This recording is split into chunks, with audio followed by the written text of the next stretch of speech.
Episode 1.9 Elaboration Series. Thank you for watching. Certain things I need to explain right away. Cut to the chase with epic love. So, I gave a small rundown of the nature and language, but I want to show you some funny things. In my research and looking at the nature language, I see in certain numbers like 22. If you count the ghost particle, if anyone looks into quantum physics and stuff like that, if you count the ghost particle, you'll have 22 different particle types in a whole, as far as I'm aware in scientific research right now. See? So you have the number 22.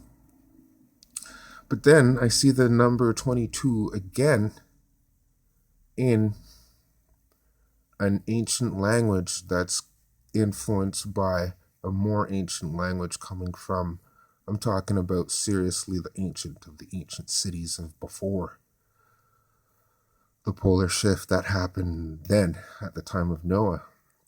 So you start seeing consistent numbers when you just go over a series of different data.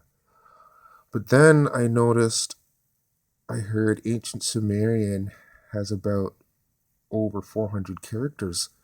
So I said, well, I'm sure this language is a direct influence of the language being used in space, at least for somewhat ambidextrous brain sentient life forms. And then it hit me, 22 times 22, when you set up some kind of a fractal system. So from the first one to the last one, if they had 22 aspects to them, that would give you 484 characters, I believe. So I found that there was still some form of consistency where the numbers are still consistent with nature. See? Do you see where it's going? So catch my drift on that and go for it, because I'm going to talk about spirit biology really quickly for the rest of this shindig episode I'm throwing out there for you. Spirit biology I had to look into really quickly because when I was somewhat of a young boy, I had a dream that I was chilling with some ghost friends that I don't know when I'm awake. I just know them when I'm sleeping in my dreams. So one friend asked me to come. A buddy of his was sick and needed my help. So I was like, that doesn't make sense. You guys are ghosts. How could you get sick? So anyways, he brought me to see the buddy, and the buddy was laying down on the bed, and I noticed there was some kind of energy problem that I already knew how to fix kind of instinctively right when I looked at it.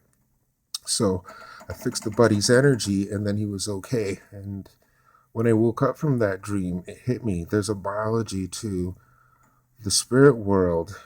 And basically, how I explain it is everything's made up of smaller parts, just as the physical realm does it.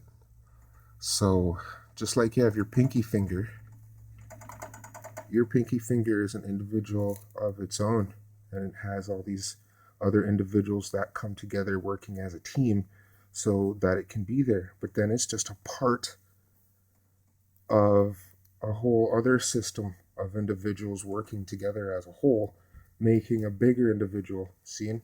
So now my left hand as an individual, it's got its gig as its own, but it's a part of a whole anatomy that's a part of another anatomy that goes on. And that's pretty much how I would explain the spirit biology is spirits come together making bigger ones. The spirits are made up out of smaller ones. Thank you. Catch you soon.